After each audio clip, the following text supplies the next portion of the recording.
Hey y'all, it's Celt, and I've wanted to do this video for a while. I think that I can create a video showing you the exact thought process that goes through my mind about making a video discussing a topic while we discuss that topic. So let's have a joke, a story time, and talk about the tradcon step in the far right pipeline. Roll clip. It has a really large throat, so you can put full-size pieces of wood in.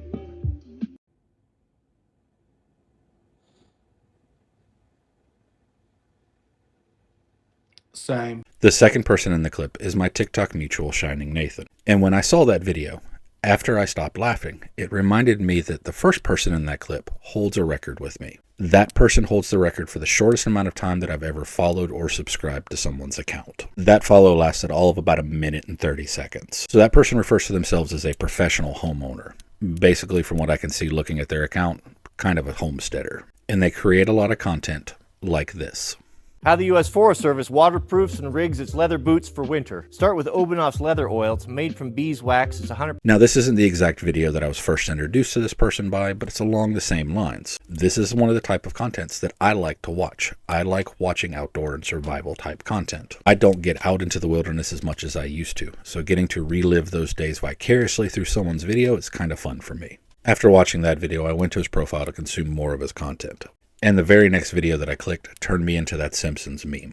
Welcome back to TradCon Breakfast, where I share the amazing meals my submissive, traditional conservative wife makes for me every morning.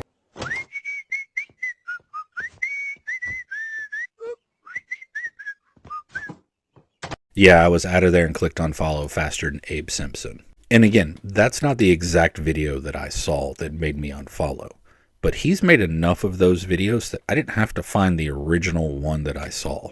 But that video showed me that this account, maybe unknowingly, is a step on the far right pipeline. He's not just a homesteader, he's a tradcon homesteader. For those of you who don't know, tradcon stands for traditional conservative. And on the political spectrum, tradcon's not far right, but it's also not center right. Needless to say, it's a decent ways into the right. To have the basic understanding of what tradcon is, it's traditional values, traditional gender roles. Think tradwife, but not worrying about the 1940s and 50s aesthetic as much. So this account is a perfect example of a step on the far right pipeline, because it's not the very beginning of the pipeline where it's just luring people in. It's not the far part where it's putting in the anti-Semitic ideology and the genocide talk. It's somewhere in the middle where it's luring people to go further down while exposing them to those traditional values and rules. And it's done in such a way that seems very natural to the viewer. Not every video talks about the tradcon life. It's just sprinkled in some of those videos. But he, like most steps in the far right pipeline, suffer from being on the far right pipeline. And what I mean by that is, by watching his content, you can see how he himself is traveling further along the far right pipeline to eventually he's going to get into the far-reaching ends of it. As America rushes headlong into a dystopian hell, how to set up a reliable battle watch for World War III. If I were you and I lived in a blue state in the United States of America, I would drop whatever you're doing today and run, not walk. Those are some of his more recent video openings. You can watch his videos and see in real time and make a timeline of how he is further traveling right. He went really quickly from this is what members of the elite Forest Service are doing to America is becoming a dystopian hell. And it's just going to get worse because, like I said, not only is he on the far right pipeline, he's actively a part of it. And being a part of that pipeline means he's going to be continuously exposed to other ideological groups in the far right, being exposed to things such as the manosphere, you know, the red pill and incel communities. Valentine's Day is a scam and should be rejected by all real men. I don't need anyone telling me how, when, or where I need to take care of or treat my woman.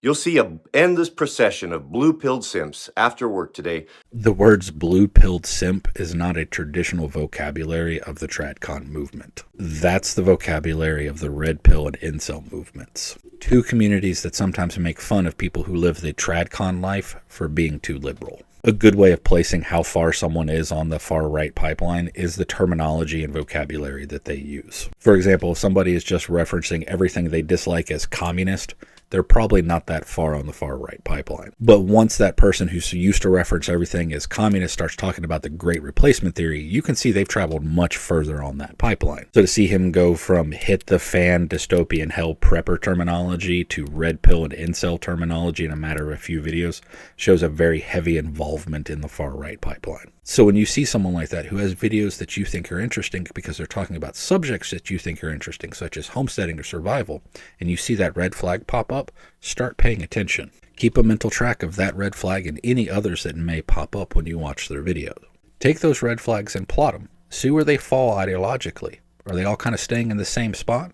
If so, maybe that person just has some issues that they need to work on. Do those red flags seem to continuously be traveling to the right? If so, you may have found yourself somewhere on the far right pipeline, and it may be time for you to exit the ride. Remember, when we're consuming media, we have to be vigilant, mindful, and thinking critically.